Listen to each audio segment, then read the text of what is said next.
GCK. GCK. GCK.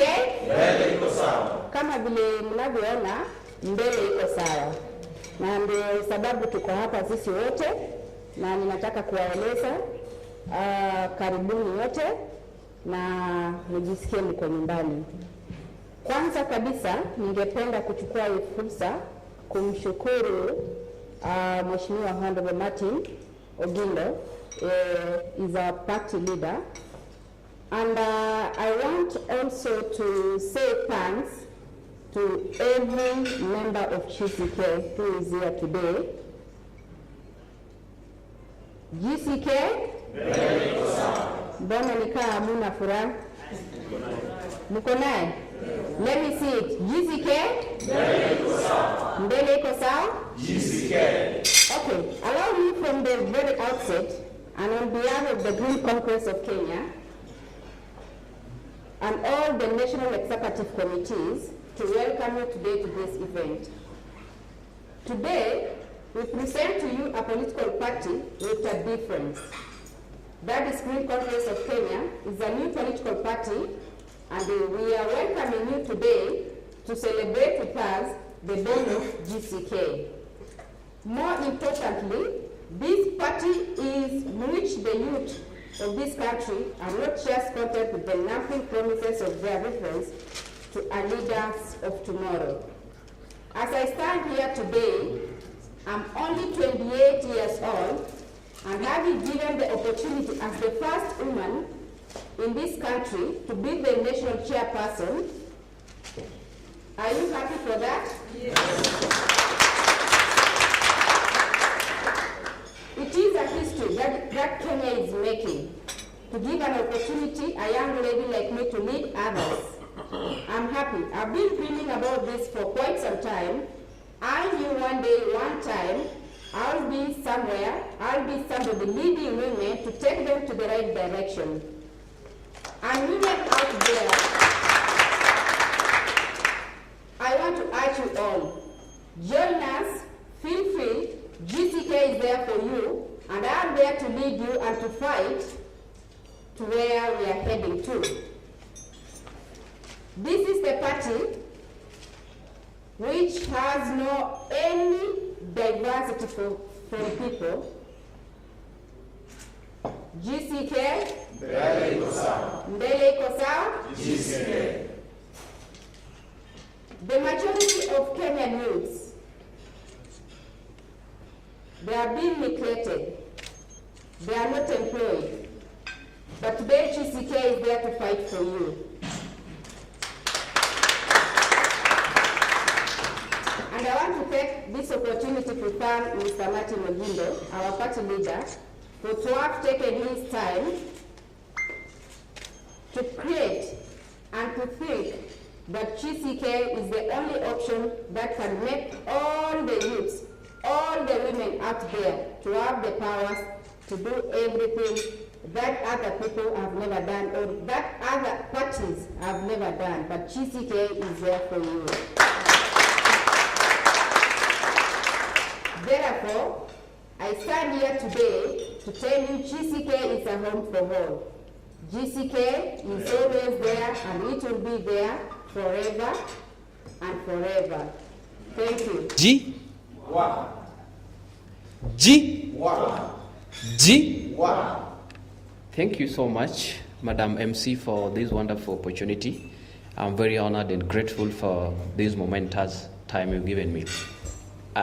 Again, I'm Nimrod Obeto, Homa Bay County, an aspirant for Gwasi South Ward, member of County Assembly, through the Green Party. My philosophy about environmental politics is very simple. I want to make it very simple for everybody who has no background for environment and politics. It's this simple, and I hope the message will be home and dry. The Kenyan economy is agro-based. Agriculture, tourism, mining, and therefore it underscores the fact that we are naturally dependent on natural resources, environmental resources. forests, minerals, freshwater lakes, salty water lakes, beaches, sceneries, arable land, arid and semi-arid lands development. And these are the key pillars that sustain our national economy.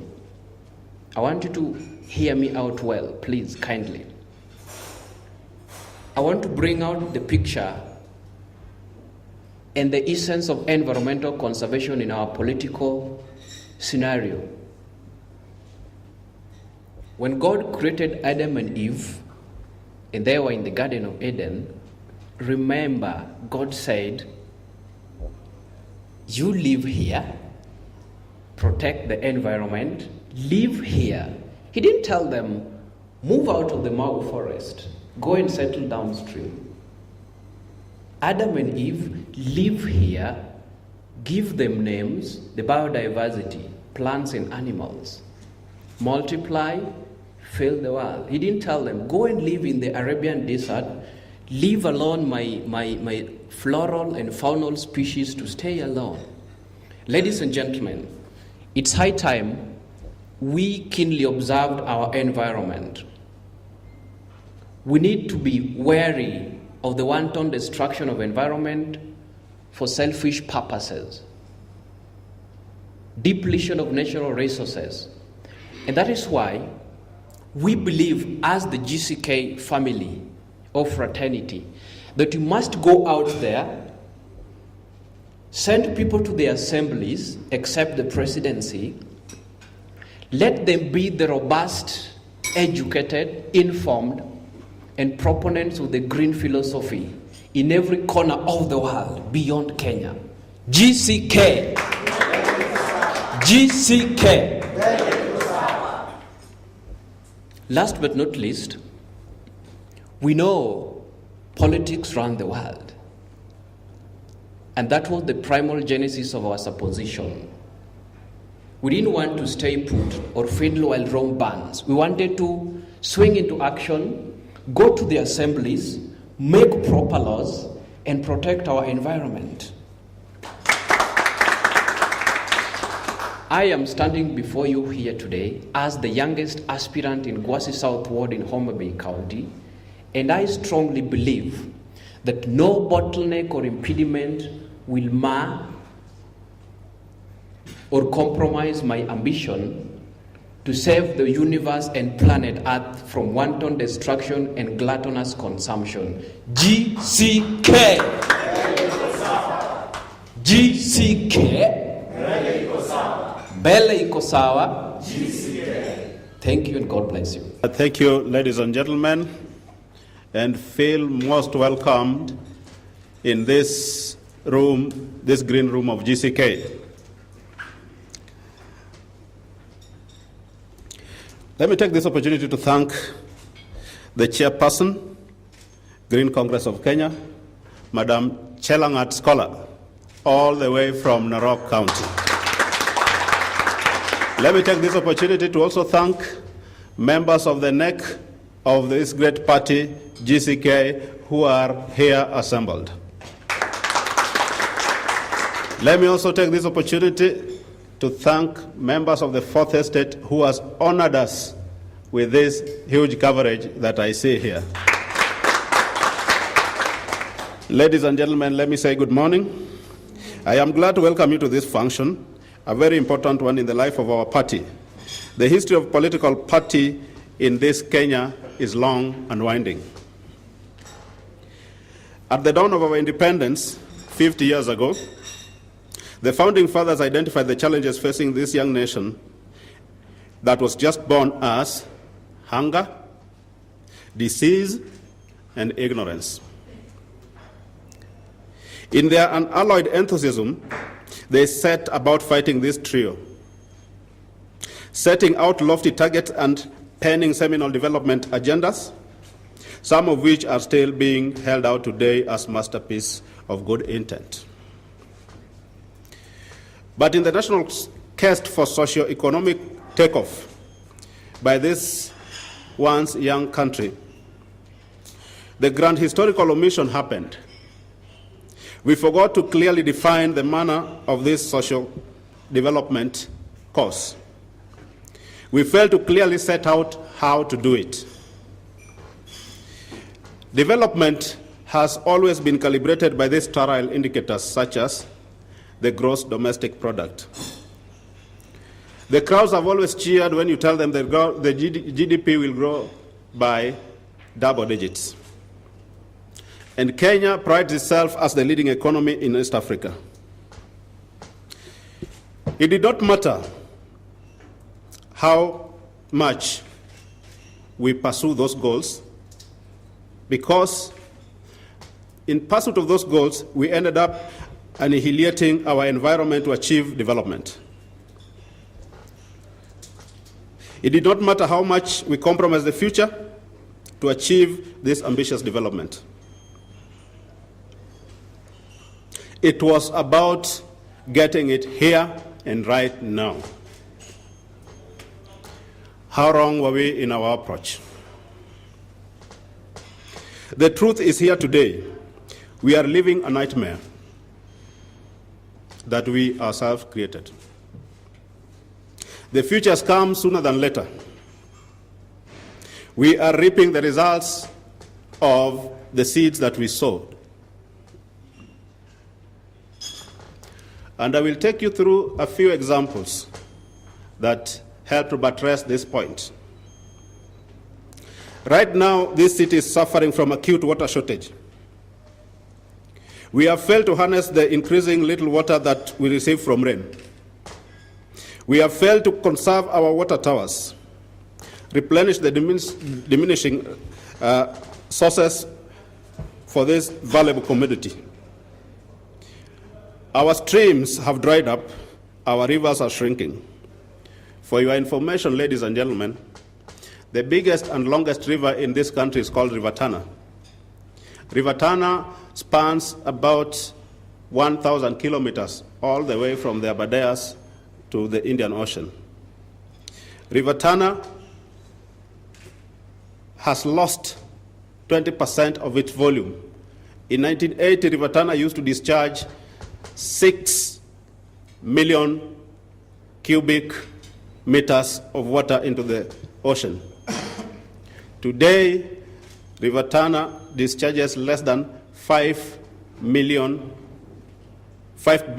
cubic meters. That means in the last 30 years, River Tana has lost 20% of its volume. If that does not shock you, then I don't know what shocks you. Human encroachment of the water catchment areas, namely Mau, Aberdare, and Mount Kenya, have been tolerated for political expediency, but of course, with devastating consequences. In the northern rangeland, notably in Laikipia, the depletion of bankable and private ranches, pasture, has precipitated security crisis.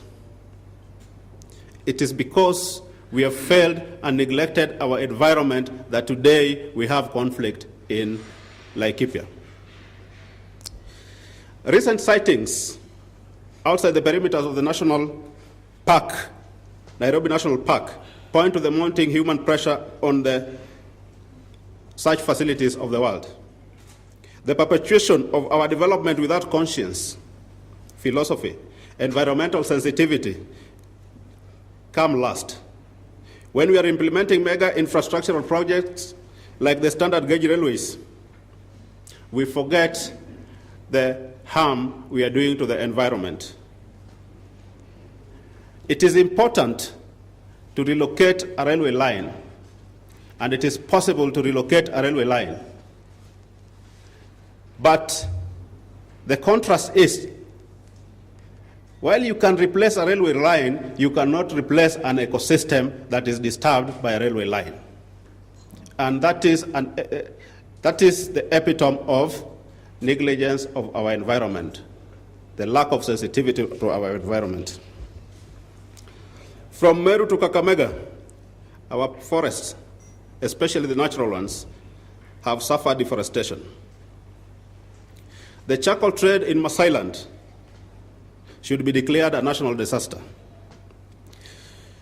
This charcoal trade has turned the once pristine land, will soon turn the once pristine land into a desert.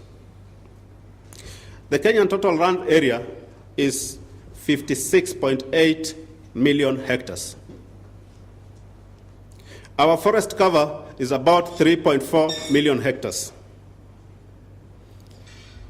The Kenya forest is losing 12,000 hectares of forest every year.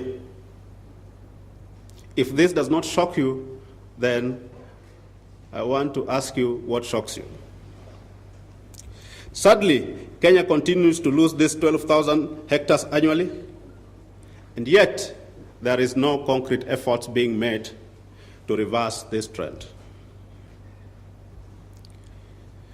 So, what do we prefer as here assembled? What is the solution to these problems that we see? We want to prefer a national political conscience, development that takes care of today, and most importantly, takes care of tomorrow. That is called sustainable development. The pursuit of socio-economic results need to be punctuated with the integrity of the process. Green politics, green consciousness is the reason we are here assembled. That is, we want to give birth to the Green Congress of Kenya as a political party. Green Congress of Kenya stands on 5 principles. And the 5 principles are better captured by the 5 trees that you see we are planting. We are saying you need to plant a small tree which will symbolize the grassroots democracy as a cardinal pillar of GCK. What do we mean by grassroots democracy? We want to ensure that people at the grassroots level, at the community level, make decisions that inform what affect them. If you plant that tree of grassroots democracy, what it is going to grow into is the second pillar called gender equity.